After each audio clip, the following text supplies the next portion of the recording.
lots changed. I think it's been almost 3 years since I posted to this channel. And when I look back, the last time was a little post-pandemic, if there ever is a post-pandemic, but I've been doing a lot. I spent the last 4 years working on myself. And I think just the pandemic was a gift. It saved me. It gave me just that pause to start doing the work. Those 2 weeks, shelter in place, all the stuff that came up with George Floyd, that came up with just the chaos, the existential crisis, that life is precious. In the last 3 years, I've been doing a number of things, including talk therapy, which led to trauma therapy, which led to peeling of the mask, layer by layer, culminating recently with a trip to Alaska to do some ketamine-assisted psychotherapy in a group setting. And if I were to summarize what happened in the last 3 years, it's finding that crack in my armor, a glitch in the matrix.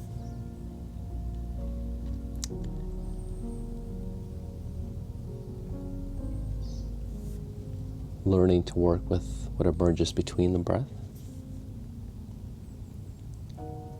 And I think if you go back and you look at my older YouTube videos, they were just a person that wanted to belong, a person that wanted to be it. But then deep down beneath these layers, and I kept peeling one at a time and again and again. And each time I would think that, hey, this is it. I found it. What I learned was there is no it. There's no end. There's no goal.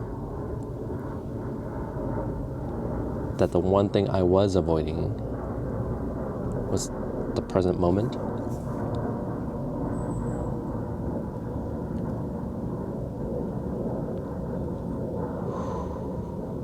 And that's where the feelings exist. That's where the discomfort exists. That's where the addiction starts to take over. In future videos, I'll talk about addiction and how I got caught up in all of it.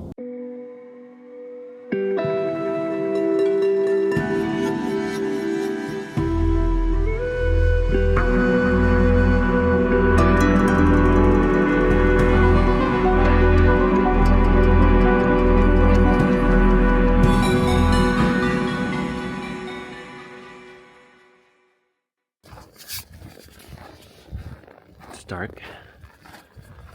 I'm in the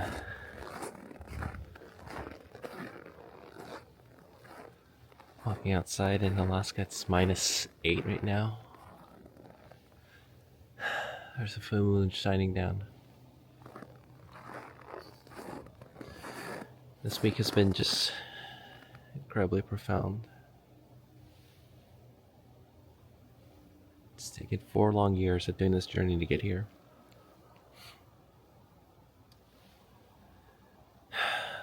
What's hard is I could never have done it alone. I tried. But in the end, what I needed was to be around people that was safe, to be around people that were familiar. And you can't just get that overnight. You have to build that.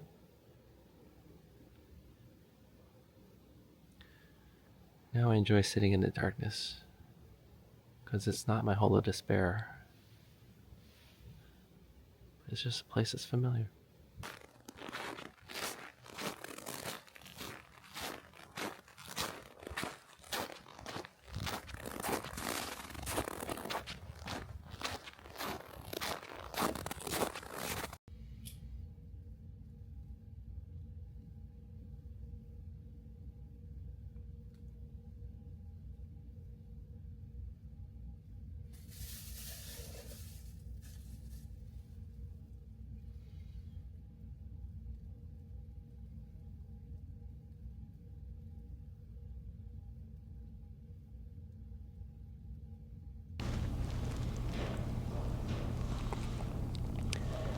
It's the last day of the ketamine psychodrama retreat here in Alaska, Fairbanks, Alaska. I still haven't fully processed everything, and my intention was to document the process and document some of it, but when I got into it, it just became so deep. So I think I'm gonna just sign off for now. I'll come back, let things settle in a little bit more and be a little more coherent. But I'm back. I'm gonna keep doing the same stuff, camera gear, leather stuff, all the wacky weird stuff I've done in the past, but just with a different lens. I don't see very many emotionally available, healthy Asian men. They're rare. And growing up in the absence of models, role models, I took on toxic ones. And so as I'm finding my own health, physically, mentally, all the above, I want to be there for other people in a way that wasn't available to me.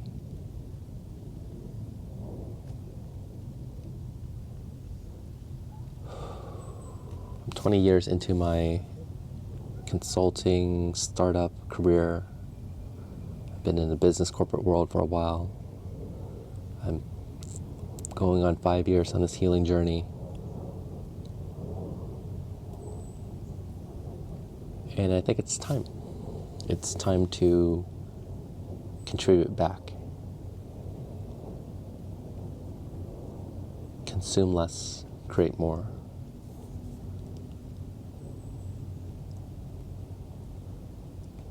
So what I offer is my own journey. I don't have a 5-step program. I don't have a trademark certification system that will give you what you need. I have a path that I've done for myself, and my path will not work for you. But perhaps it can inspire you, or just give you that nudge, or periodically just someone to poke a little harder. Remind you to be gentle and be present with you.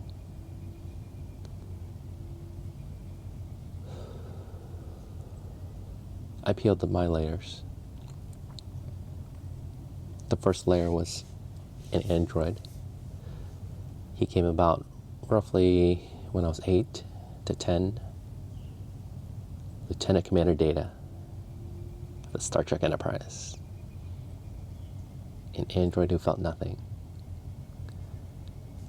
And in a way, I created that part to shut down all those painful emotions.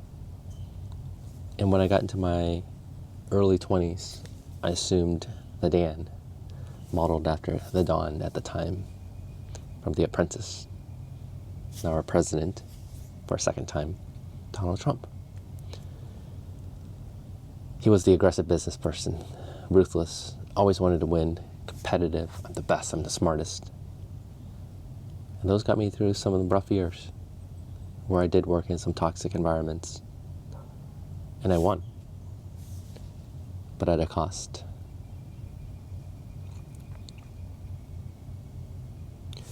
Those were the 2 layers that I worked with for so long. And I thought that was it. And part of what really shocks me in this journey is that the stuff hides from you. There's so much about myself that I'm not aware of.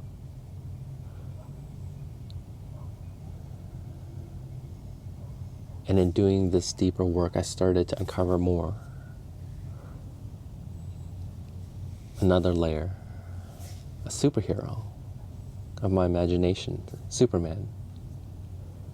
I became more than human, and yet in that, carrying the weight of the world by myself, I became an alien to this world, and I thought I was alone.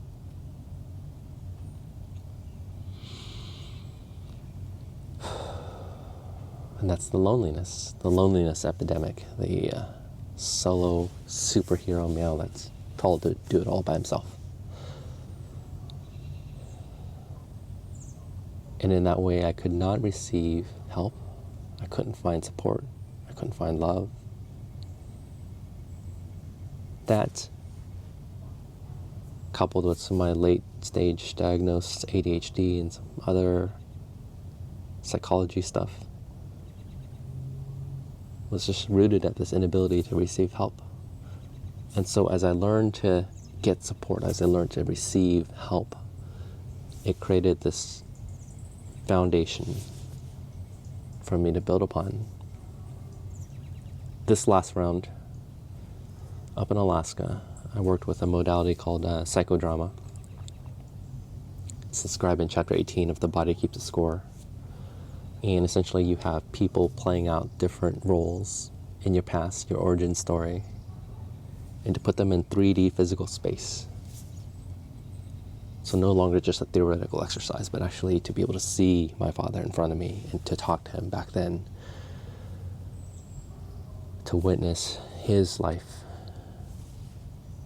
not as a story, but as a nervous system, as a body in front of me. And in that work, this last week that I got back from,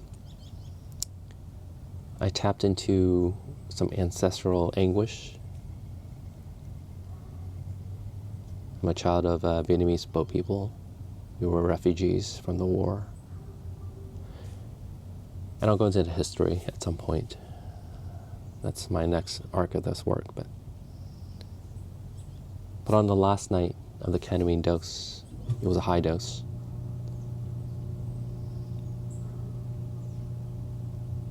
Frozen terror came out of my body.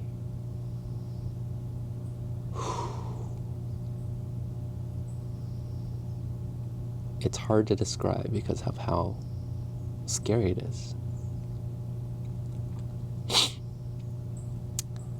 It's facing complete annihilation, taken to the brink of death. And as humans, as animals, we freeze in that terror. It's basically the last ditch that the body freezes and tries to survive one little bit more. And if that cycle isn't complete, then you're stuck, you're frozen, you're left with that, carrying that with you everywhere, to the water cooler, to the boardroom, to the pizza shop. I walked this world carrying that frozenness in me. And as another person held my body while I was under the ketamine, I just felt this uncontrollable kicking. My legs were kicking. I had a silent scream.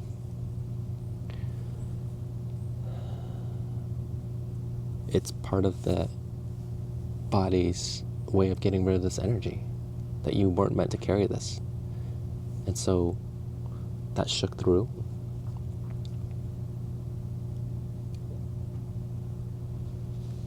I feel 1,000,000 times lighter.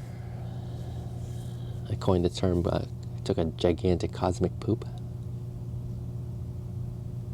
And yet this time I noticed immediately that rather than rushing to saying, I'm healed, I did it, I let the breath emerge. I exhaled.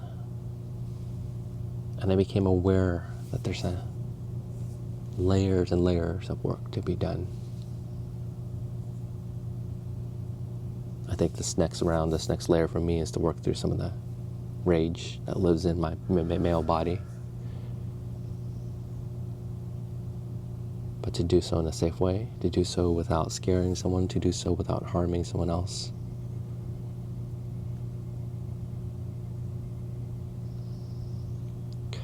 We all carry this. In some form or another, it's in our bodies. Our bones know this. And yet, to the earlier point on addiction, we numb it. Drugs, alcohol, sex, porn, shopping, social media, doom scrolling, on and on and on. Trying to cover up something that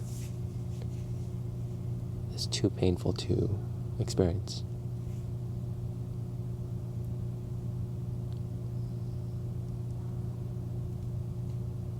So I'm back. This channel's going to evolve quite a bit.